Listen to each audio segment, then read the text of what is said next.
Last week I dove off into this subject, and I began to tell you that this subject, I had never taught on this subject about, living in exile. And I made this statement last week, and I say it again today.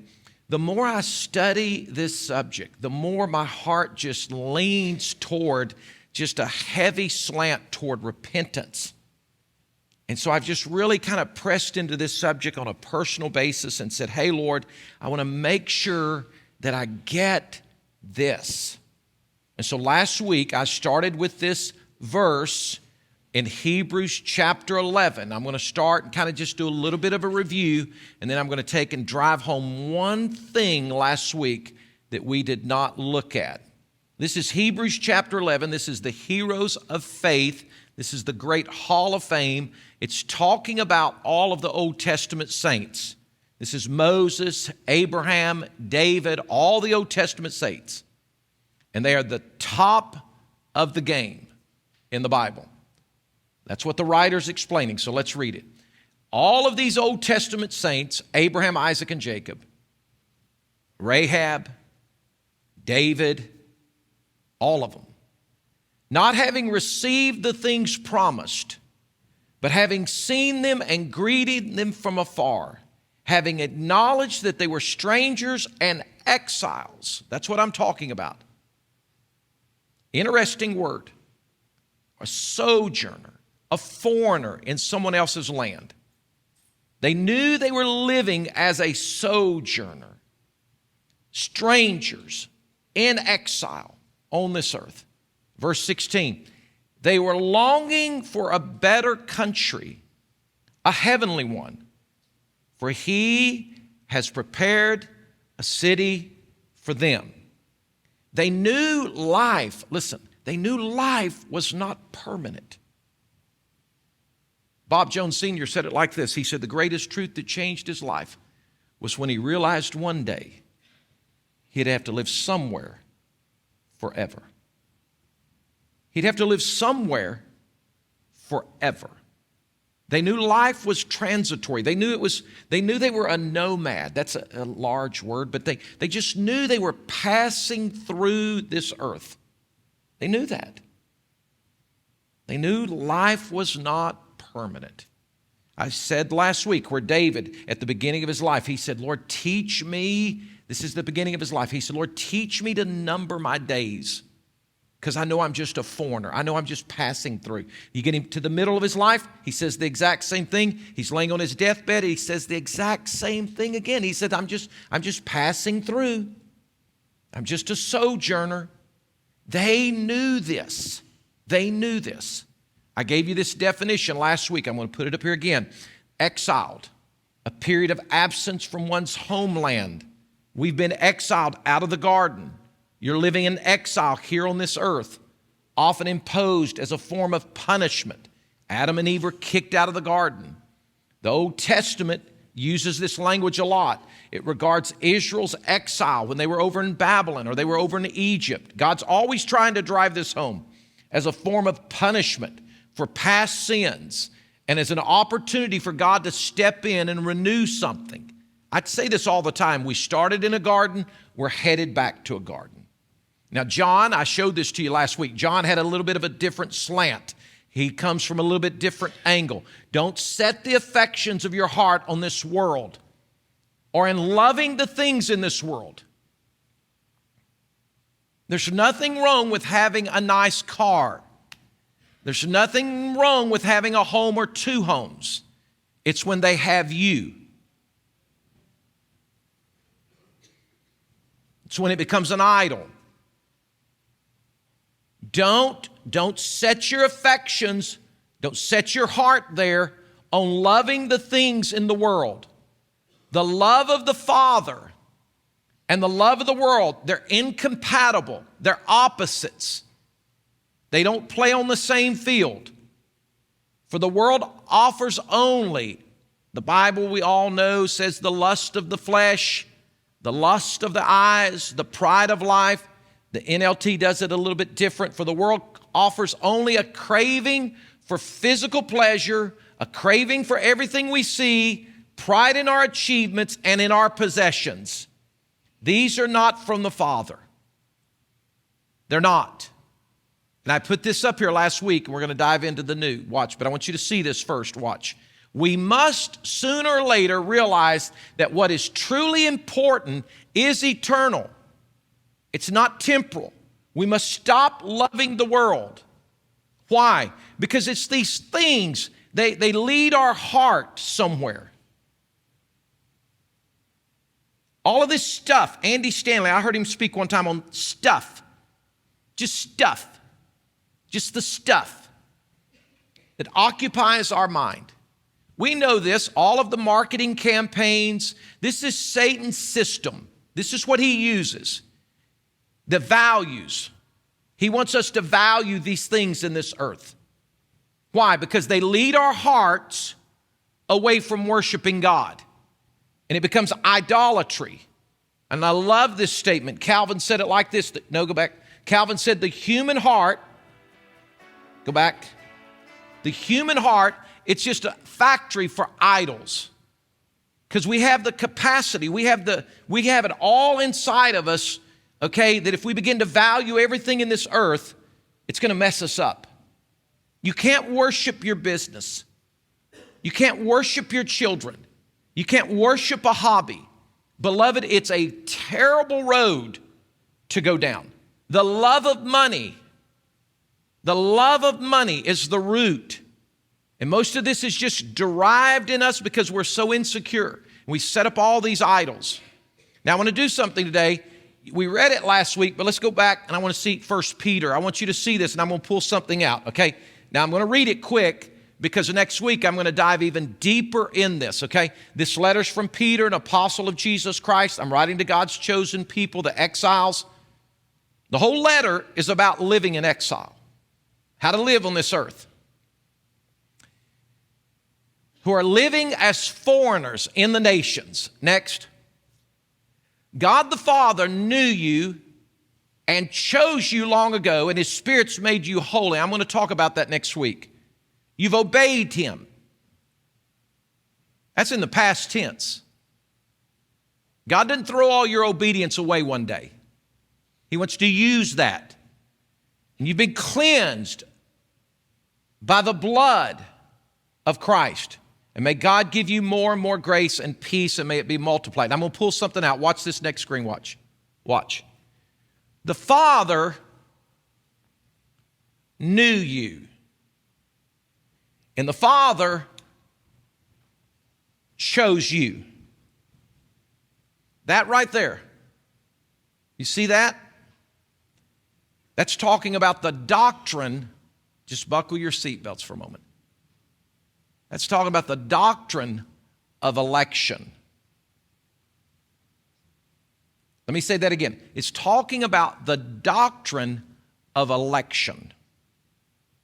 Now, we think, sitting in the pews, we think that the most hotly debated issue would be on speaking in tongues, and that's up there. But if you get in theological circles, the last 100 years of Christianity, it's not speaking in tongues that's debated in seminaries. It's this right here. So if you're not familiar with it, and you really don't need to get too familiar because it can really sidetrack you. I've been here 20 plus years. I've never taught on it one time. Today's the first time. Some of you probably have wondered, what is your position? Well, I'm going to share a little bit. But it's this doctrine, and it's hotly debated, and you might have heard it used like this: Calvinism or Arminianism. Election. Here's what it means. I'll break it down. I'll make it first grade. You ready? Here it is. I'm going to use Stuart. So here it is. Did God choose Stuart? And then, after He chose him, did He then provide salvation? Number one, did God choose Stuart for salvation and then provide salvation for Stuart? I'm making it simple. Here's the other side of the coin. Did God first provide salvation, and Stuart choose it? Or make it more simple. Did God choose Stuart, or did Stuart choose God? That's called the doctrine of election. So here, this will help you because you see this verse, you see this word all the time in the Bible. So predestined. You see this word right here all the time in the Bible. Here's the definition of it. To mark out someone, to appoint someone, or to determine something beforehand. This is a big one. You say, why is it so important? It's very important.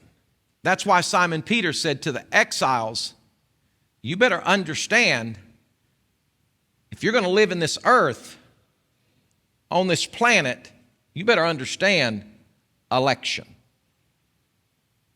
You were chosen. Now, I'm going to just really give you some simple things today. But before anybody goes out of here and says anything about me, I'm just going to say this for the record. I literally don't believe it's either or. I believe it's both and. But today, I'm going to talk about election, not the free will of man. I do believe that God gave us a free will because love would have to be a choice. But I'm going to stay on this side of the coin so you can get the point. You say, why is it so important for me to get the point? Because you'll never understand, you're just passing through until you see how much God chose you. Way before this earth ever got here, God chose you. Way before there would ever be a Ford factory or a business or a state or a hobby, before the grass would ever grow, the sun would ever rise, way back before this earth was ever created, God chose you. Now watch this verse. It's in Ephesians. Watch it. You ready? Watch this verse. Just as he chose us, Matthew, Corey, Marty, David, in him before the foundations of the world, that we, Nola, should be holy, Melanie, blameless before him in love. We didn't find God. God found you. This should do something to you. There should be a confidence that rises up that no one in this room is here by accident. Having predestined Nick to adoption, not a servant, a son, by Christ to himself, according to the good pleasure of the perfect will of God that Bob Vanderslice should fulfill. Now, I'm going to explain this word to you right here. You ready? It won't take me long. As he chose us in the Greek language, watch, I'll explain it to you. You ready? That Greek word means this. All by himself one day, independent of every human suggestion, of every angel involved, all by himself. One day, God said, I'm going to choose something for myself. All by himself. No angel came. Billy Graham wasn't there. Your mom wasn't there. Your daddy wasn't there?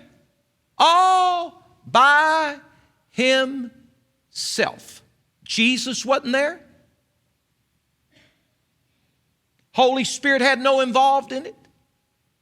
This is separating God out of the Trinity. You remember that song Amber just sang? Yahweh, Elohim, El Shaddai. Those are names speaking concerning God, not Yeshua, not the Son. All by himself. And for himself, he said, I'm going to choose David May.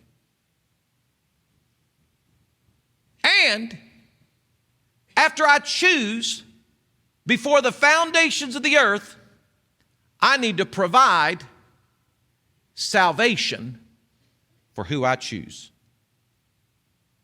That's the doctrine of unconditional election. It's not this. In my foreknowledge, I knew David would be a good guy. I knew David would love people. No, God chose by himself. No help at all. David's not an accident. David is just passing through. If David just lives in the present and never sees the big picture that before this earth was ever created, before anything would exist that could distract my heart, God had me on his mind. Now, I'm just going to let you figure all this out, and I'm going to be very frank with you, and I'm going to be very honest with you. You say, why do you believe in election at that level? I've always believed in it for over 20, possibly 3 decades. This is the first time you've probably even heard anybody in 3 decades of teaching the Word of God that someone would say, if they watch this in a moment, that, yeah, he holds to all 5 points. Listen to me. I held to them 3 decades ago. You say, why? Why? Because it's just in the Bible. God's God. One of the most comforting verse ever in Scriptures, Romans what? 8? Everybody, Romans 8, 28. Watch Romans 8, 28. And we know that for those who love God, don't raise your hand, but you could just say, hey, I love God. You think you found out how to love him? And we know that for those who love God, all things work together for good for those who are called according to his purpose. For those, we never read this one. We always read 28. But they all go together because it's talking about in the past and in the present and in your future. For those whom he foreknew, he also predestined to be conformed to the image of his Son, in order that he might be the firstborn among many brothers. Watch the conclusion, watch. And those whom he predestined, he called. There was something set for you before you were ever born. And it wasn't for me to have 2 or 3 businesses. Those are just the means to the end. God had me on his mind before there was ever a dog, ever a t-shirt, before the church would ever exist. God was thinking about me and thinking about you. And he said, hey, you're going to go through some hard times, but know this, all things work for good to those that love God, that are called, that were chosen. And those whom he called, he also justified. And those whom he justified, it's talking about our future. See, God chose and then he provided. God never provided and says you choose. Because if you start choosing, salvation's on your merit. Now this really amps it up. This is one of the most controversial verses in the Bible. And I'm going to tell you what everybody says when they see it. It's in Romans 9. Watch it. Here it is in Romans 9. Here it is. This gets a little rough. So it's right down here at the bottom. Though they were not yet born, who are they talking about? Right there in that verse, it's talking about this guy. You ready? It's talking about Jacob, two brothers. They're twins, Esau. Paul's trying to clear all this up for everybody. And he said, though these two brothers, these two twins were never even born, and they had done nothing either good or bad, in order that God's purpose of election might continue. Not because of their good works they would do when they got on the planet, because of him who calls.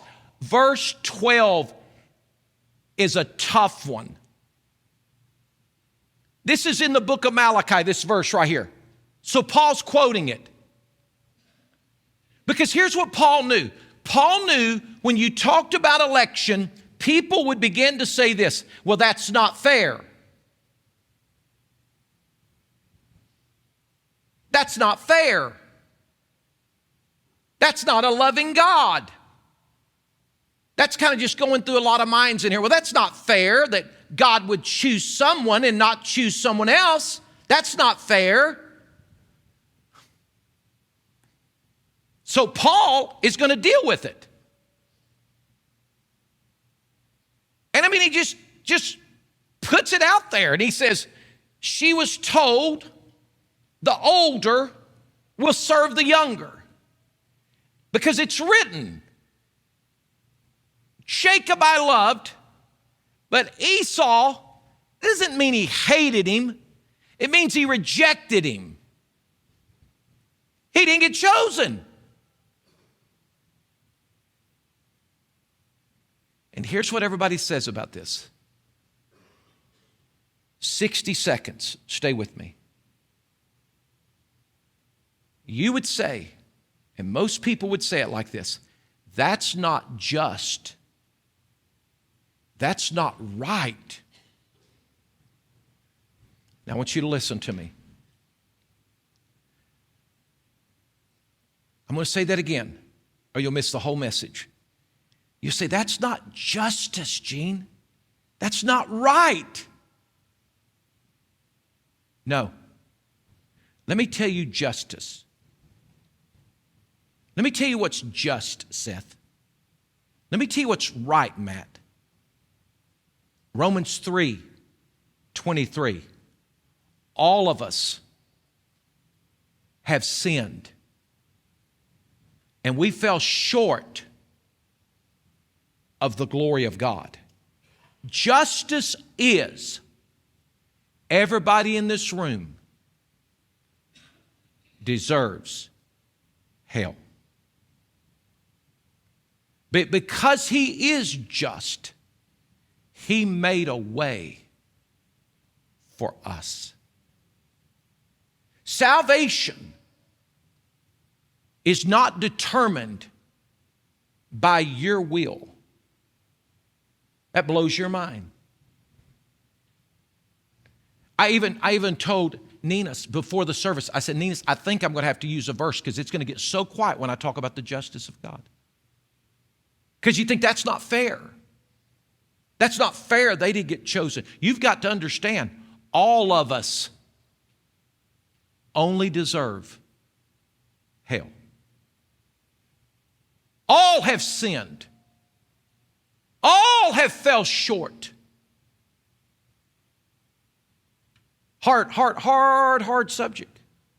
You see why it's so debated? Nina's put it up there for me. I told him to grab it in case it got real quiet in here. Look at it. So then, it's not of Nola what she wills,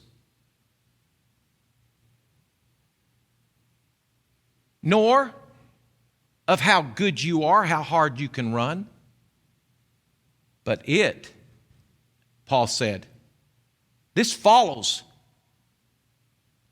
And in this text, God said, I'll show mercy to who I want to show mercy to. I'll show grace to who I want to show grace. All by himself and for himself before the foundations of the earth. It's called unconditional election. God said, I'm going to choose Nola. Don't try to be God. Don't step your mind over into that.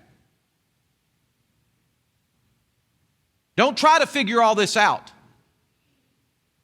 You say, Pastor Gene, do you believe in the free will of man? Absolutely. It's not either or. But you cannot take God out of the equation. That salvation, he chose you. He said, Adam, I'm just going to let you pass through this earth. Don't let anything distract your heart or grab it, and don't let anything become an idol. Don't worship a car. Don't worship a hobby, Nola. Don't worship anything. You're just passing through. And when you understand that God had you in the big picture of the big plan, it's easier to leave things in this world out of our heart. Easier. Easier. Watch this definition. And then I'm going to read, and I'm done. I'm going to read the definition. Watch. Look at this definition. Election is an act of God before creation in which he chose some people to be saved. Not on account of any foreseen merit.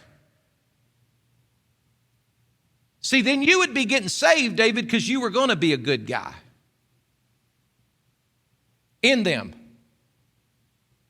And this is written by John MacArthur, who's one of the greatest theologians in the world. Most people are scared to death to talk about it.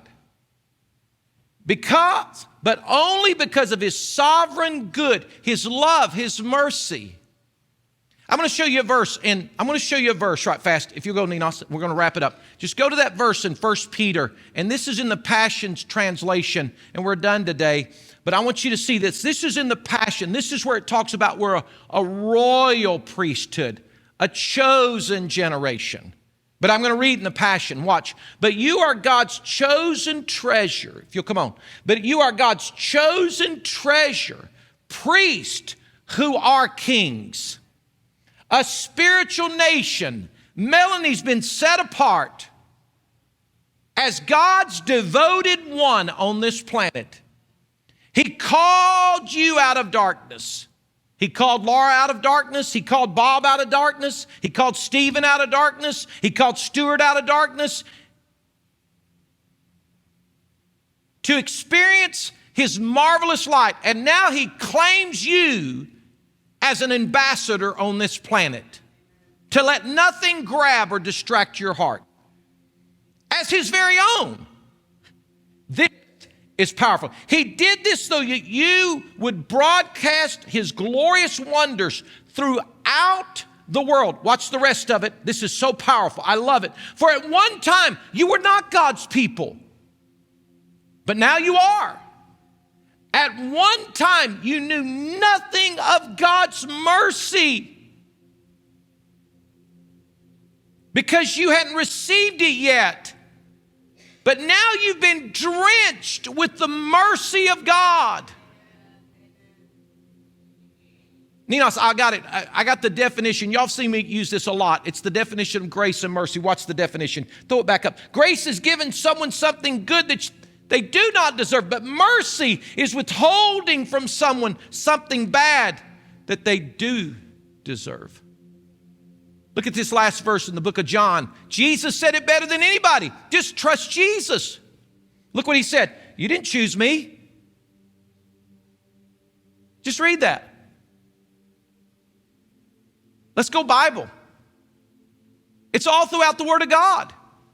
But I chose you and appointed you that you should go and bear fruit, and that your fruit should abide, it should remain, that whatever you ask the Father in my name, he may give it to you. Jesus is saying that, hey, he chose me. He chose you. Nobody found God.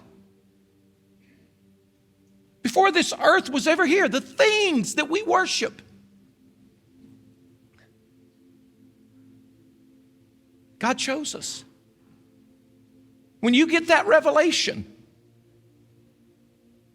before any of this stuff was here, the things, He was thinking about us.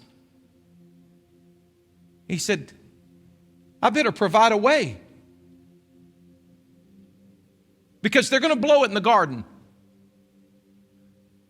And David's going to blow it. And Diane's going to blow it. Marty's going to blow it. Gina blow it. They'll all blow it. Before I even create them, I'm going to provide a way. Wow. We were singing that song moments ago. We're going to sing it again. I want everybody just to stand. We're through today, but I want you to stand. We're going to sing that song one more time that Amber was singing. It's that song about Yahweh. We're just going to sing it, and you can stay for the whole song. You can leave during the song, whatever. Do you have those words? If you could put them up there for me, Emily. Watch this. Adonai, Elohim, keep going in the words. Great I am, lives in me, El Shaddai. This is describing God. Prince of Peace, Emmanuel, here with me. Watch, I want you to see these words. Your name is great, greatly to be praised. Keep going, watch. Go on that song. It's going to that next verse where Amber's singing that. It's beautiful. Worthy you were. Worthy you were. Watch. I was singing that moments ago. Worthy you were before the foundations of the earth. Way back there when I was not even there. Thank you. Thank you. What a beautiful thing it'll be a moment if we all just kind of go back. Before you were born, before your mom and dad were born, before there was ever even a nation called America, before there was ever Adam, before there was ever Eve, before there was ever an apple tree, worthy. Before Mark would ever meet Amber, before Corey would ever be my son, before we'd ever enjoy any of the pleasures on this planet, worthy you were. The whole time she was singing that, I was sitting there thanking God. Worthy, Lord. I don't want to try to figure out election, but I know one thing today, 59 years old. I'm going to let God be God. And I'm going to thank Him today. That's just an old country boy in East Tennessee. Thank God. I didn't find Him. He found me. And you know what? He loves me in all my failure. He loves me in all my shame. When you get this one day, it'll change your life. And everything that He wants me to do, it will happen. Because all the promises are determined by His will, not my will. He's a good God. Don't let anything on this planet tie you down. We're going to sing it 2 minutes, 3 minutes, 4 minutes. The service is over. But just give Him an offering today. What kind of offering? An offering of worship. Saying, Lord, thank you. Thank you. Diane May should have no one in this room give her offering.